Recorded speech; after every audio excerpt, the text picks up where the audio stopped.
All right, welcome everyone to this session as part of the We Value Nature 10-day challenge.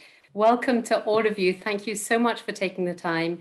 Today we're going to be talking about advocating for ambitious nature policies and how your company can be a positive change maker.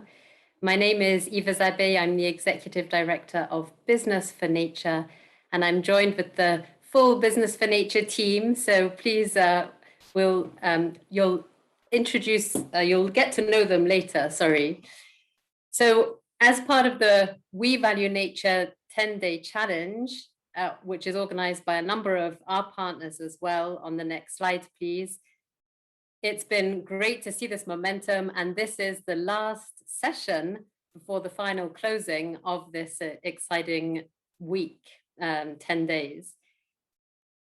One thing to flag from one of the partners, which is WBCSD, the World Business Council for Sustainable Development, is that just tomorrow they will be launching their Vision 2050 Time to Transform, a really important milestone as we think about the systems transformation that we all need to operate within.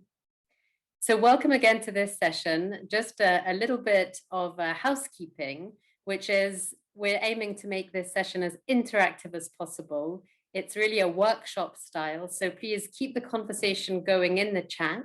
If possible, keep your camera on, but we know that there is some camera fatigue on these virtual settings, so please don't feel obliged to. In the chat, please introduce yourself, and if you can rename yourself also on your participant name, that would be helpful to include your company if you haven't done so yet. And we will only be recording the plenary part of this, meaning the bit that we're presenting right now. We will not be recording the breakout sessions where we want you to really feel free to share under Chatham House rule what you think. And then finally, obviously stay on mute, but please do feel free to jump in when you like. So the objectives of this session are firstly to learn about and discuss the role of business in nature-related advocacy efforts, to develop ideas for how you and your company can begin advocating for ambitious nature policies, and then finally to walk away with a network of other business leaders on the call here today that are passionate about pushing for that positive change. So we'll start off with a brief introduction. I'll give a quick overview of Business for Nature, and then I'll hand over to Thomas Lingard from Unilever, who will explain a bit why advocacy is key for creating a level playing field for businesses to act. Then my colleagues Carmen Thiessen and Constanza Torres will take us through the CBD and what it means to advocate in terms of this Convention on Biological Diversity. We'll spend quite a bit of time then in the breakouts, and we'll reconvene and have some final reflections. So to start off with, I guess, why nature? Nature is going up the overall agenda quite rapidly, and because nature is everyone's business, we know that companies not only impact, but also heavily depend on nature and natural resources. But we also know that nature is at a tipping point, and a recent World Economic Forum report really states that over half of the world's total GDP is at moderate or severe risk due to nature loss. So there is a compelling case. And this year, world leaders can forge an international agreements on nature to give our societies and our businesses the comfort and the confidence to really start investing and scaling up these nature positive actions. We know that business must be part of the solution. In this discussion, it's also really critical that we continue to have an integrated approach to different challenges around the SDGs, but in particular to simplify, we need to tackle the climate emergency, nature loss, and social inequality together. And COVID-19 has really emphasized how interconnected all of these systems are. Business for Nature is a global coalition of over 60 partners, a number of which I'm sure you already work with on the line, of the likes of the World Economic Forum, WBCSD, ICC, We Mean Business, but also some of the leading conservation organizations that have a track record of working with companies. And we're really trying to emphasize this and unify and simplify this credible leading business voice on nature. And one of the ways to do that is to help companies on their journey, on the steps they can take to become nature positive. And earlier this year, we simplified some of these steps into basically 4, which is assess, commit, act, and advocate. And there's much decades of work in terms of guidelines, and also many organizations and individuals that are here to help. You can see here under the assess is under the ground in this diagram, because before you start to commit, act, and advocate, you need to understand where your most material impacts and dependencies are to understand the biggest risks and opportunities, not only for your business, but for society and the planet as a whole. I will not expand more on this, but it is suffice to say that this advocating piece is one that is pushing the limits, I think, of what companies can do for this positive change. And there is more information on our website. As a coalition, what we're aiming to do is to collectively demonstrate and amplify this credible business voice on nature, calling for governments to adopt policies now to reverse nature loss this decade by 2030. And we use the ambition loop, and we've adapted this, but again, many of you may be familiar with this, which is on the right-hand side, we know of hundreds of companies that are already committing and acting for nature. What we need to do now is scale and speed up. And one of the most powerful drivers for that change is going to be the policy ambition, which in turn will drive even more business action on the ground. Business for Nature has been advocating since at least the end of 2019, engaged in many different fora, whether it's the Convention on Biological Diversity or even the UNFCCC process that is emphasizing nature, as well as the World Economic Forum and other ways of having that outreach to key stakeholders and governments. And so with this, I'd be delighted to hand over to Thomas, or Carmen. To me, sorry, Eva. I'm sorry, I got confused with the agenda earlier. But yes, handing over now to Carmen to follow up on some of the more detail of, well, what do we actually mean by advocacy? So over to you, Carmen. Thank you very much. Thanks so much, Eva, and apologies on that little mix up with the agenda. We'll hear from Thomas in just a minute. But it's great to be here and great to see everyone. I've spoken with most of you via email, so I'm just delighted that everyone could actually join us today for this session, and I hope that it will be helpful and useful for you. My name is Carmen Thiessen, and I'm an associate here at Business for Nature. And as Eva mentioned, I thought we could zoom out a bit and take a look at the concept of corporate advocacy more broadly.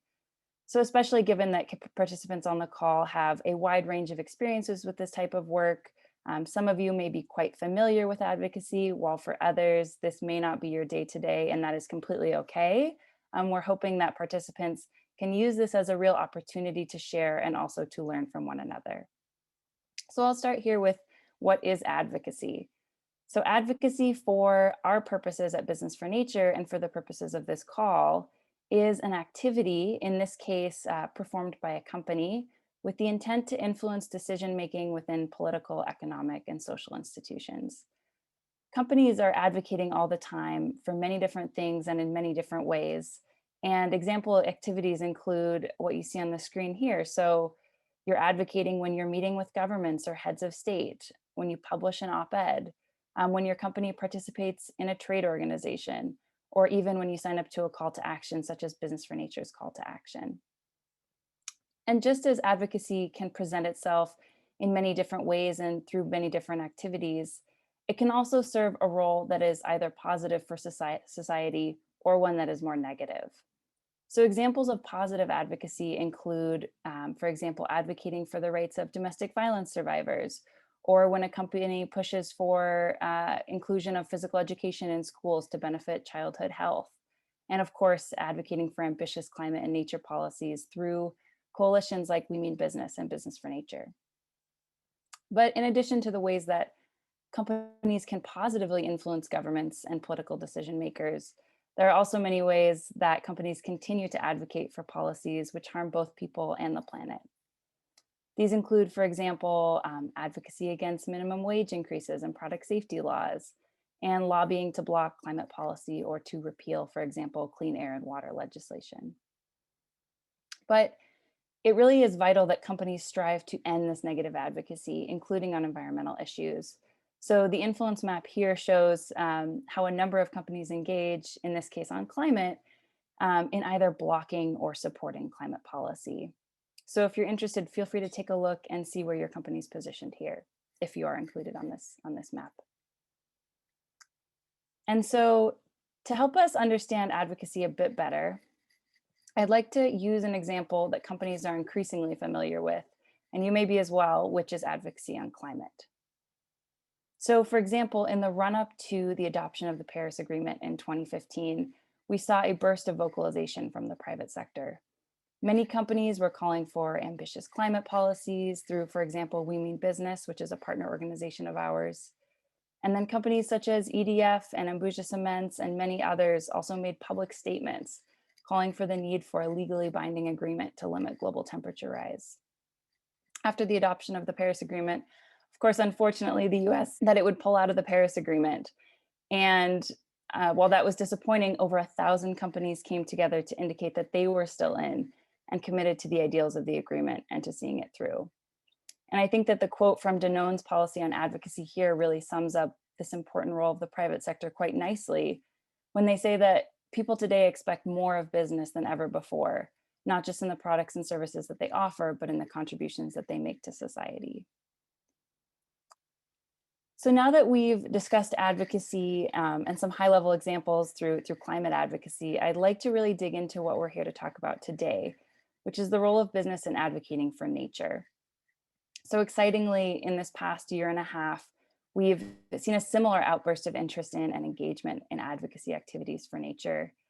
For example, last January in Davos, we saw CEOs from H&M, Yara, Cofco, and more come together to launch policy recommendations on nature.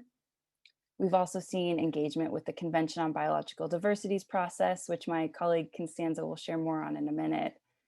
And perhaps most excitingly, we've witnessed over 700 companies representing 4.3 trillion in annual revenue come together to call on governments to adopt ambitious nature policies to reverse nature loss in this decade. And that's through Business for Nature's call to action. And I see that there are many, many call to action signatories on the line today. So we're delighted to have you.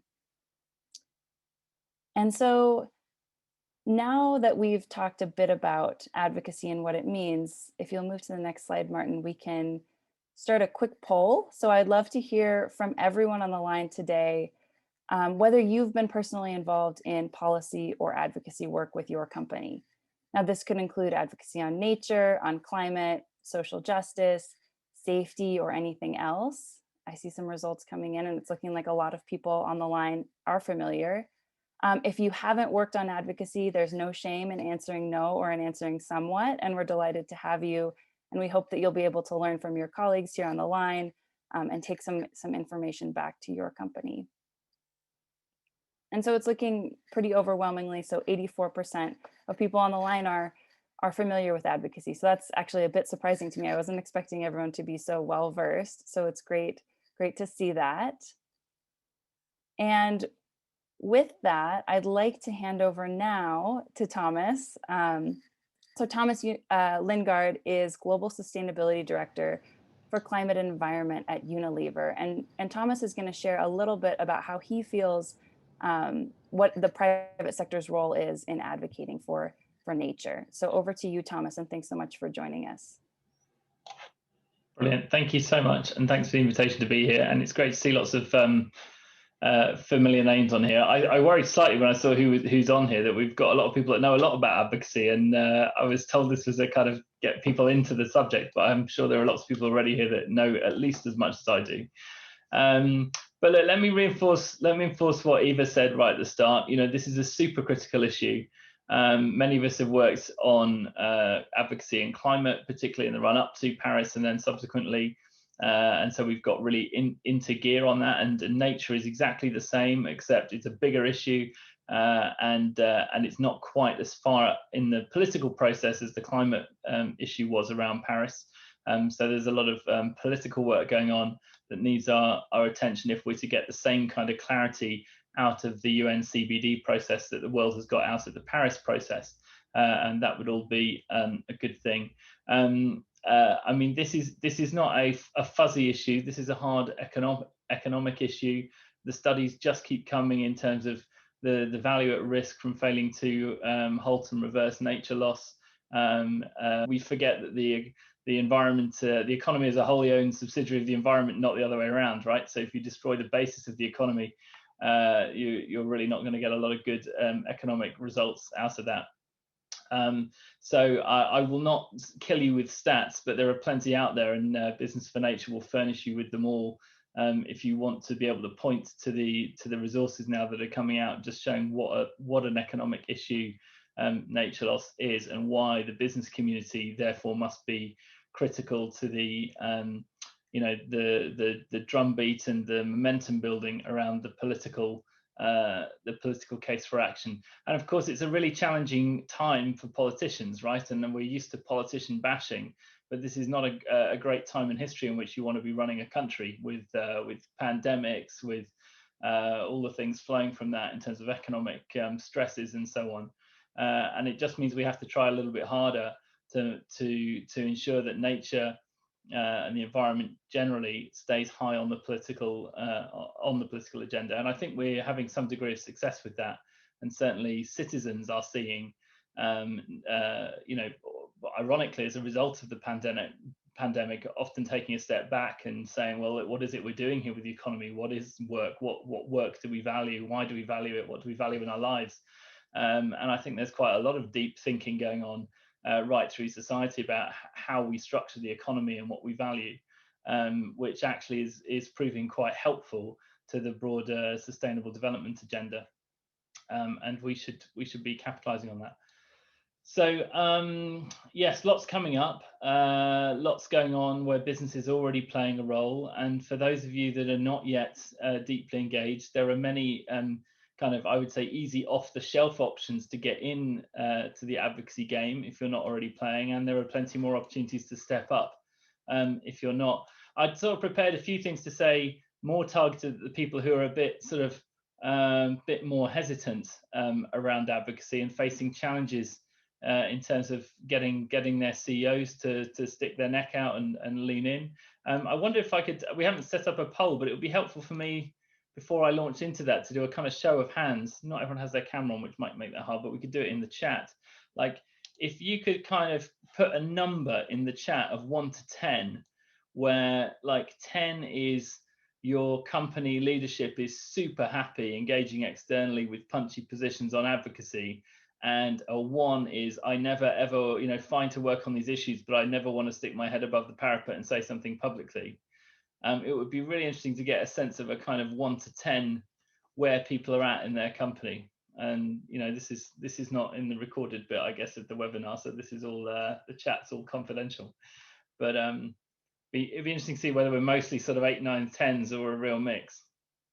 So could you go ahead and pop a number into the chat?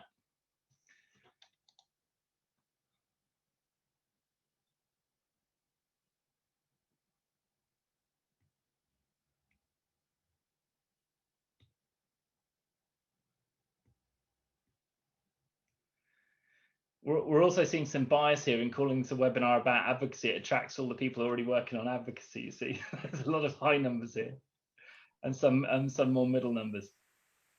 Okay, look, I am gonna do what I was planning to do and talk to more the people with the middling numbers than the high numbers. Okay,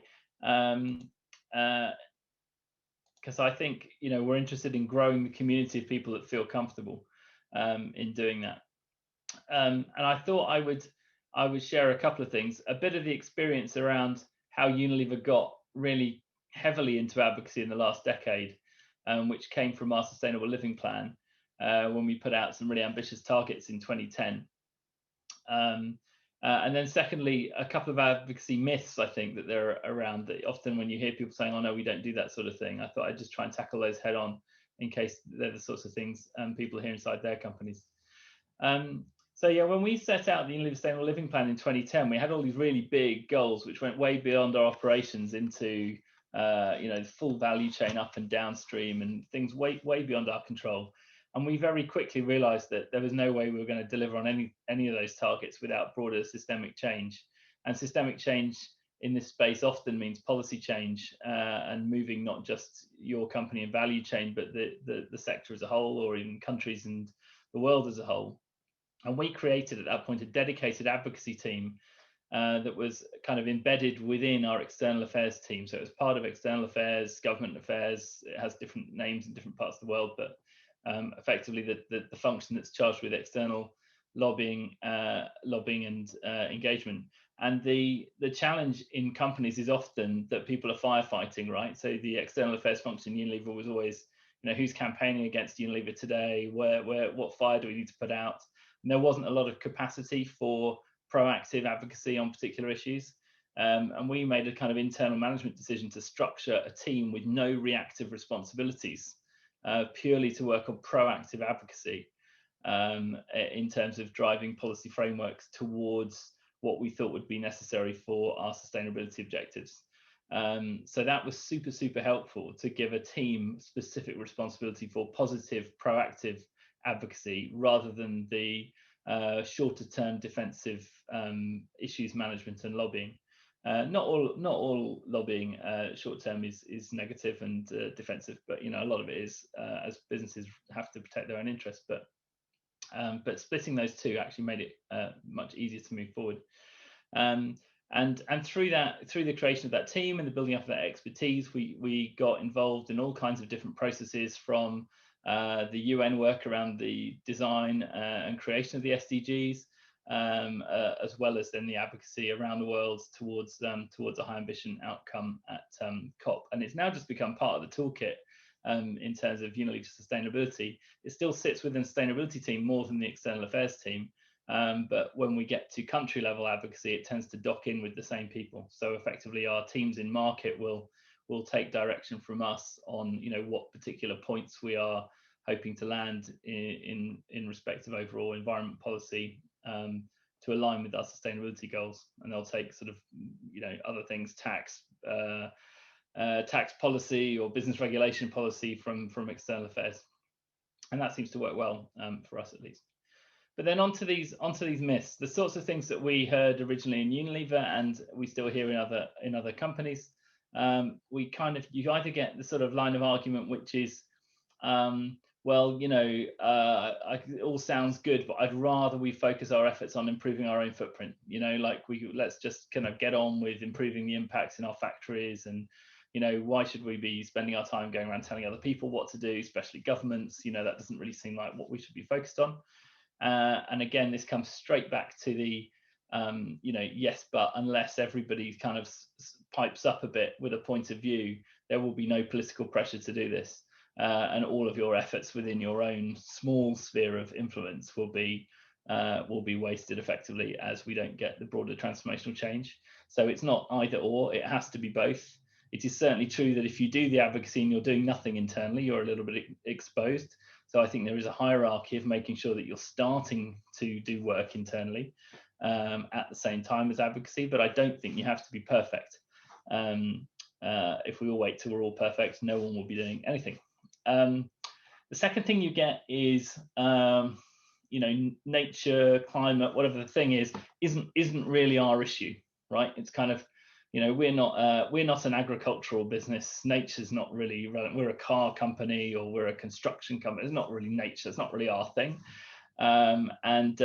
That's just laziness, really, in terms of understanding the systemic relationships between all the parts of the economy and how they hang together, and indeed the the economic research that's coming through of just how much economic growth is at risk from collapse of the natural environment. So if anyone needs a hand linking their business and their business dependencies back to nature, there are plenty of people on this call that can help with that. But it's amazing, you still do people who are saying, no, we don't really need to speak out on that, not really our thing. And I think it's Business for Nature who coined the hashtag nature is everyone's business, and we would certainly subscribe to that view. Third thing you get is, well, it sounds great, but I don't really know what to do. I'm not an advocacy person. And advocacy, I always say, is the easiest thing in the world. It's about having a point of view and sharing it. We kind of all do that as human beings on a day-to-day basis. And I think, as we just saw, there's so many ways you can do it. It can be as simple as a tweet. It can be as simple as signing onto a letter, or it could be convening a large meeting of ministers in countries in which you operate to say, look, we're really worried about issue XYZ. So there's a ton of different ways to do this at different effort levels, and there's plenty of help out there for people that do want to get going. And the beauty of coalitions like Business for Nature is it's pretty much off the shelf. You can sign up, you can get your advocacy asks, you can pump them out to your teams in market and say, this is our script. And you have the advantage of being part of a coalition, being part of a shared set of messages, which means your chance of getting cut through is much, much higher. And we know that we can, politicians are starting to recognise the Business for Nature coalition as the leading voice on nature, and the asks as the leading set of asks from business.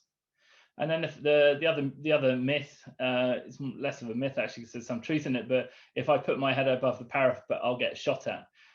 People will point out all the things that are wrong with my business, and all the holes in our products, and that there's an element of truth in that, but you can manage the quantity of bullets through the tone and through the way you engage, and by being transparent about where you are still trying to address issues, and recognizing that we're all trying to shift an imperfect system whilst also at the same time being part of that system. And we have found, you get a few snide remarks every now and again, and somebody will point out our 4 billion largely unrecyclable sachets of products going into developing countries, and we say, yeah, there's a problem, there's a system problem, we're working on it. But I think being open and honest about the nature of the challenge and what we're trying to do is super important. So I'll park there. I'm sure there are many other people on this call that have got even smarter things to say about the challenge, but let that kick us off as we go into discussion. Super helpful. Thanks, Thomas. Let's kick on then with Constanza, who's going to take us through a bit of an overview of the Convention on Biological Diversity. So if we can pull up the slides again, please. Thank you so much. Over to you, Constanza, who's in Mexico. Thank you, Eva. Thank you very much. Yes, well, a very interesting conversation. We can continue the discussion later on.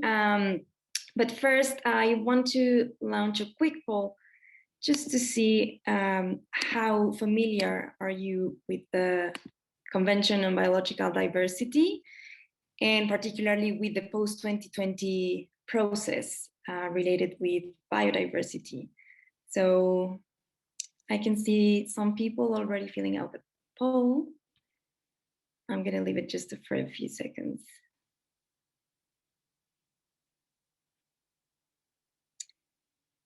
We need more of that music while people fill in the poll. That's for the next call, we'll do that. Sure.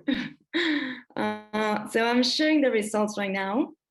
I can see most of you are a bit familiar with the CBD, which is great because actually right now we're going to go through a quick overview of what is the Convention on Biological Diversity, or the CBD.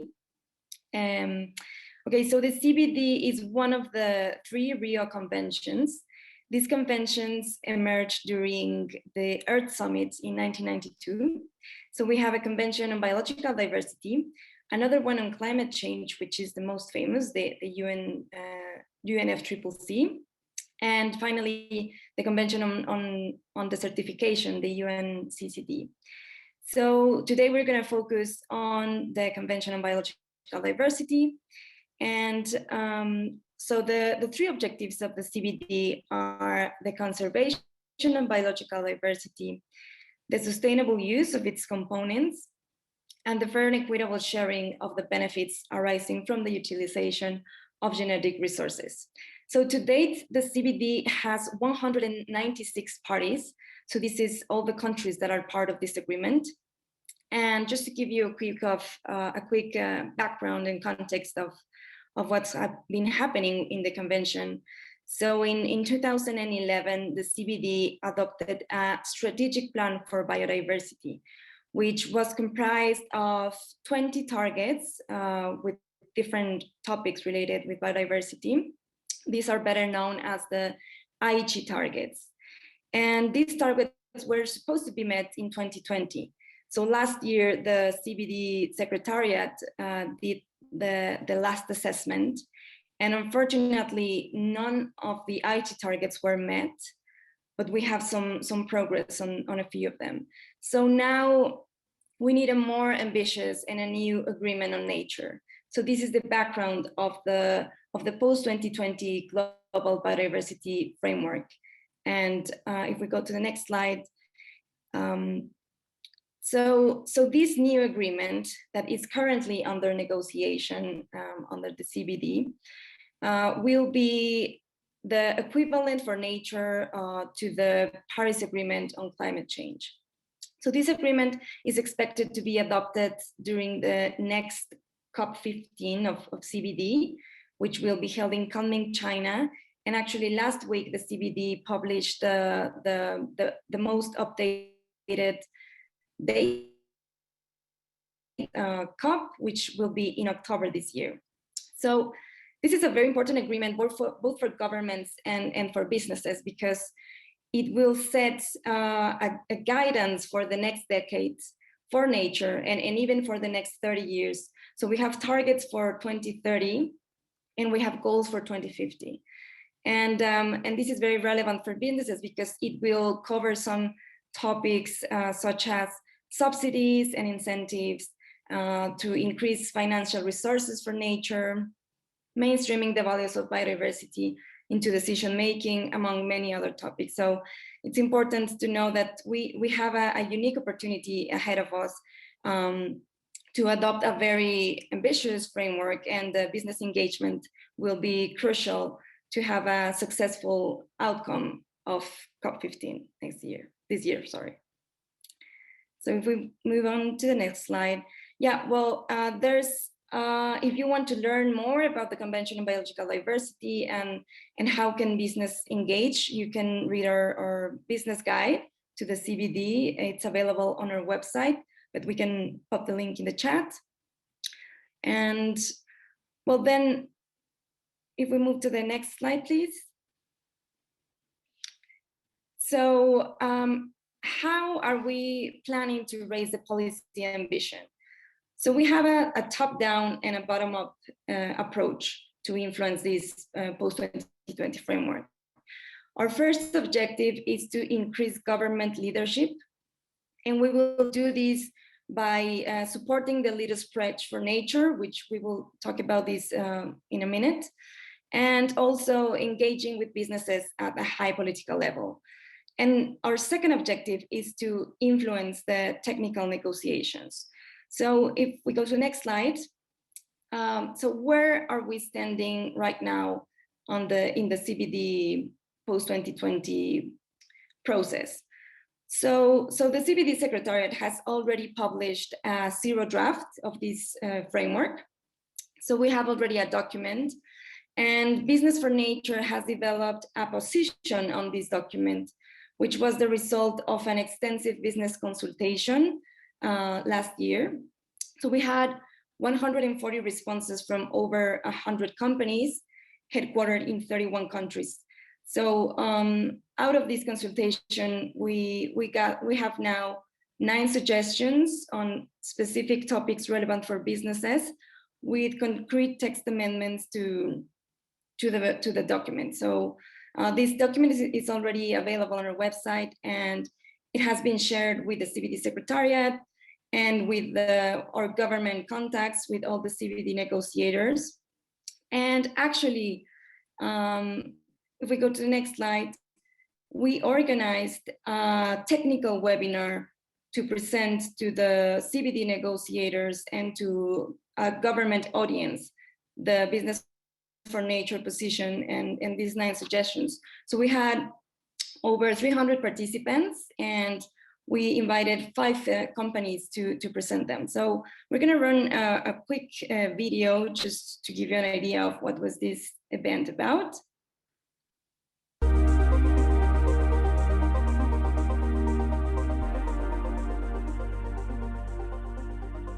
The science is clear. We have 10 years to reverse the laws of biodiversity. Nature is being deteriorated at a rate and scale which is unprecedented in human history. There is a growing awareness by business of the critical role the global biodiversity framework will play. The active engagement of the private sector will be essential, but its objectives cannot be achieved without the meaningful and constructive contribution of business in its implementation. We need to move beyond GDP as a measure of success. Mainstreaming of biodiversity can play a key role to prioritize nature.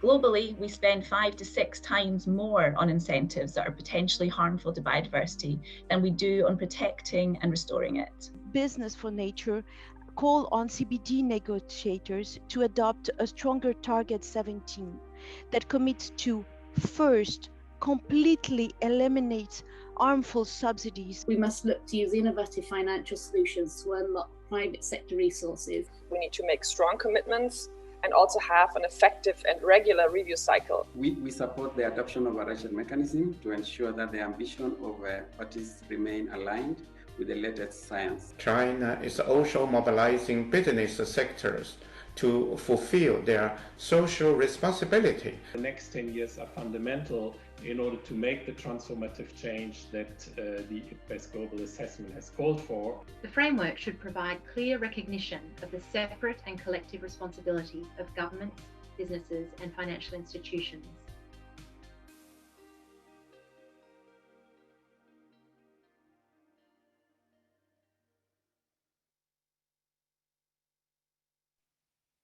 So this was just a sneak peek of the highlights of this event, but if you want to watch the whole recording, it's available on our website. So just to give you a couple of examples of how the global government leadership is rising. So the Leaders' Pledge for Nature and People was adopted last year during the UN Biodiversity Summit in September. And this pledge is comprised of 10 commitments that include topics such as sustainable consumption and production, green recovery, and a transformative post-2020 framework, among many others. And it has been signed by 84 heads of state. So that is a high-level political commitment. And also this year, the High Ambition Coalition for Nature was launched during the One Planet Summit in January. And this is an initiative led by the governments of France, Costa Rica, and the UK. And it has the goal to protect 30% of the planet by 2030. So this is a 30 by 30 initiative. And it has been signed by over 50 countries from around the world. So this is just an example of how the momentum is growing and how right now is the moment to act. And finally, just to give you, if we go to the next slide, it's important to have in mind that we need to learn from the experience of the Paris Agreement. And we need to have a unified business voice and a compelling narrative, but also clear actions and commitments, as well as alignment on our policy asks. So this is the right time to raise our voices, and we need a strong business voice. So having said that, we're gonna move on to the next part of our session. We're going to move on to the breakup rooms. We want to hear from you. As we said before, this is going to be a discussion in small groups, and we're gonna try to answer these 3 questions. So Eva, Mael, Carmen, and myself will be moderating these sessions.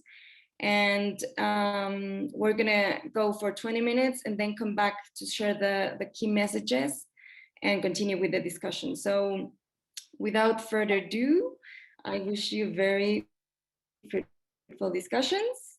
I think everyone's back now, so I'd love if we could just take a moment and maybe each of the Business for Nature team members that was in one of the sessions, so sorry Lucy and Martin that you weren't in those exciting breakouts, but I would love if we could go around and just share a couple key takeaways that you had from your session, so nothing big, just 30 seconds or a minute. And Eva, I'd love if we could start with you. Yeah, sure, happy to. So we had a very helpful breakout, and I would flag a few takeaways from my side, which are that sometimes in some companies, the sustainability team fits within the policy government affairs team, so it's completely part and parcel. We talked about some of the challenges of the term nature and how broad that is, and that sometimes taking such a high level or aggregated view means that the specific policy and advocacy asks around water, sustainable ag, chemicals, whatever it might be, becomes lost somehow, or that people are confused that it's something different when in fact they are all the same. So I think there's a takeaway in terms of the way of profiling that. I think we did talk about the fact that there is real comfort in numbers and working collaboratively through trade associations or other coalitions, and that works really effectively. And then the companies having the comfort to go as a company to policymakers, but having that backing of those associations. But there is a fear that sticking your neck out too much could backfire unnecessarily. So there's a bit of that risk management that we need to maybe dig into. And then maybe just to end on, I think we also uncovered this, how can we get more companies to engage if we had the global goal for nature set with specific targets to ensure that everyone is operating and accountable for operating within planetary boundaries with specific metrics that would also help clarify the advocacy ask. So right now we are relatively early on our advocacy journey, asking for more policy ambition and halting and reversing nature loss by 2030. But what does that mean in terms of the metrics and the targets? And that could also boost further business advocacy on nature. Those are some takeaways, but also happy to hear what others in the group wanted to add. Thanks.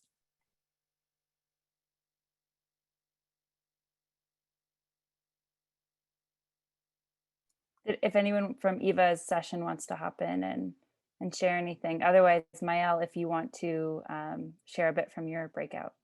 Sure, thanks, Carmen.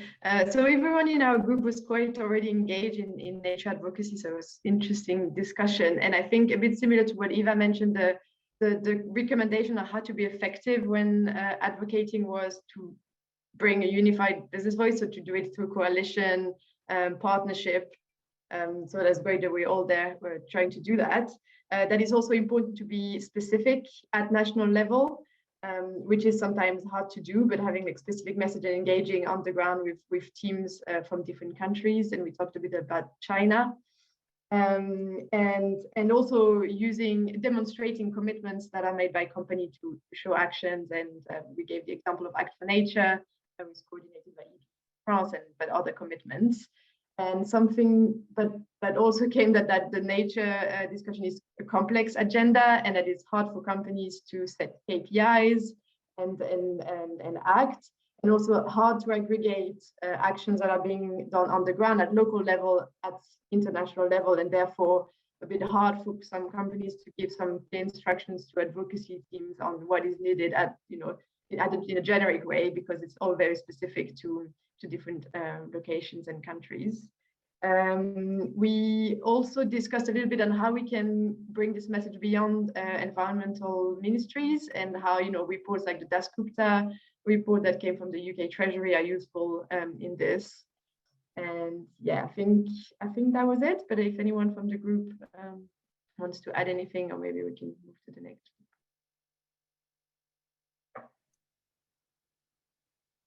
So I don't see any hands, so we'll move to Constanza to share a bit. Thanks, Carmen. Well, yeah, in our group, we had a bit of a mixture of people who are already very experienced in advocacy in their companies, and also some companies that are starting with this journey. So we talk a bit about the challenges in advocacy. So some of the comments here were, it's important to learn from the climate change experience. And now with the nature-based solutions approach in climate change, we talk that this could be a way to move to the nature agenda from climate change policies.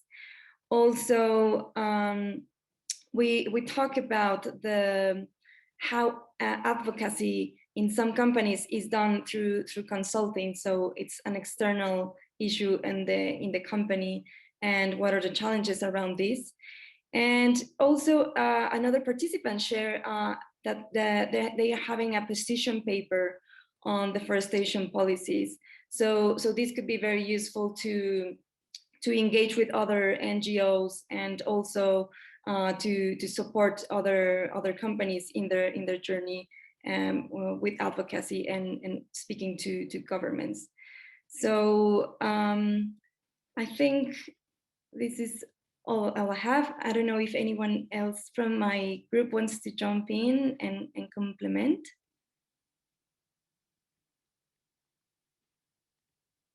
If not, okay. We can move on. Everybody's a bit shy, so there'll be a moment in a second here where if you want to jump in with anything, you can. So just to share quickly from my breakout session, similar to what we've heard, a big thing was the connection between climate and nature, and kind of pushing nature over the line internally, just given that there's so much internal focus on climate. And then similarly to what Constanza said, what we can learn from climate when it comes to some of this bigger nature advocacy work. For example, we talked about the race to resilience and the race to zero and the numbers associated with those. What could those numbers look like for nature, and what could a campaign like that look like for nature? So some exciting conversations. And then we also talked about challenges as well. One big challenge being what nature means for each sector, because it is quite different sectorally. And so we had a bit of a discussion about some sectoral considerations and challenges. So again, just to invite anyone from my breakout room that wants to hop in. So I thought I'd just share here at the end just a few things from Business for Nature perspective that companies can do now to start advocating for nature. And many of you are already doing many of these things. So hopefully this will be a bit helpful. But if you go to the next slide, Martin, first and foremost, we're encouraging companies to, as I mentioned earlier, join those 700 companies representing 4.3 trillion in revenue who are already advocating for nature through Business for Nature's call to action. And we really think that this call to action is important in demonstrating both the business momentum and the level of ambition needed. So Lucy's just popped the link in the chat, I believe. And next, we'd really hope that you would also fill out our business engagement survey. So do express your interest in engaging in any of Business for Nature's activities by filling out the survey below. Third, we hope you'll raise your voice for nature. One thing that you could do is send us a quote of support on our policy recommendations. You can publish an op-ed from your CEO about nature and the need for nature policies. You could also share your support on your website and through social media. We'd hope that you'd tag us in anything that you do put on LinkedIn, Twitter, or Facebook, whether it's related to Business for Nature or just to advocacy on nature more generally. And do reach out to us at contact@businessfornature.org if you have any questions or just to let us know. And then finally, one thing that you can also do is engage at COP15 and in the preparations and the pre-COP CBD events. So you can tentatively save the date and express interest in any associated speaking opportunities by just sending us a message at contact@businessfornature.org. And finally, as this session is part of the We Value Nature 10-day challenge, there's just a couple small pieces of information here. So one is you are all invited to join the Capitals community, which is organized by the Capitals Coalition. And it's something of a LinkedIn, Facebook style platform where you can make an account and network with people from this call and also everyone from the 10-day challenge. There is a We Value Nature group that you can add yourself to as well. And then secondly, we would love your feedback on this session. So please do share your thoughts on the session. And also if you did attend any of the other 10-day challenge events, there's this feedback form here. And with that, I think that concludes everything, and I'll hand over to Eva for just a couple of final words. Thanks so much, Carmen and Constanza, who in particular really led the development of this session, and Mel Pelisson, our Advocacy Director, and all of you for joining. I think this, none of us have all of the answers, and we can't let the perfect be the enemy of the good. It's a classic one, but the momentum is really growing on nature in the business community. We have started to collect some of that evidence over a very short amount of time. And the CBD negotiators, the different policy makers that we speak to are, they said we need to show the leadership, but also you need to show us the momentum. And we are collectively demonstrating that. And maybe based on this conversation and the feedback from your breakouts, I think there are three things that just popped into my mind now. One is really about having the courage to lead. We were saying how it's hard, you wouldn't want to be in a government position right now in COVID, but actually in any leadership position, it's easy to lead when everything's going well. It's really hard to lead, and leadership is tested. And so we really need all of you to be leaders so that we can call on you when it is time to stick your neck out and say, well, actually, yes, we do think that we need to reform subsidies. We need to eliminate harmful subsidies. It really does make a difference when the companies themselves are saying it. It does to the policymakers. The second reflection I was having is that, the rules of the game are changing, whether it's at a regulatory side or a financial system side. And we can see that with ESG, and ultimately it's going to be companies will be held accountable as to whether or not they're operating within planetary boundaries and meeting minimum social requirements. And that's just the future. So in a way, being part of, at the advocacy level, at the high level, and then drilling down into the company is a way of preparing for what performance will be, how performance will be recognized and rewarded in the future. And then the third thing was about the collective voice and how it came up so much that this kind of comfort in numbers is really important and shouldn't be underestimated, that even if you're not ready within your company to really step up and send your CEO to talk to the head of state or, speak at a UN conference at the highest political level, your voice is still important as part of a collective. And especially, I think, as we try to converge these climate and nature messages from leading businesses for the planet, because I think that really is demonstrating an even greater momentum. And so, those were just some reflections after the input and conversations, but we do have a few minutes left. If someone does want to jump in finally with any reactions, just unmute, feel free, or drop something in the chat. We really would welcome any reactions on this session if it was helpful also for you. And hopefully you're happy for us to continue to loop you in as opportunities arise. Well, listen, we hope we can count on you. We will be in touch. You're in, we really look forward to continuing this conversation. We don't have all the answers, but we do have this collective framing. We do have positions, and we do have this momentum. So thanks once again, and I hope it was helpful. See you all soon. Bye, everyone. Thanks. Bye. Good to see you.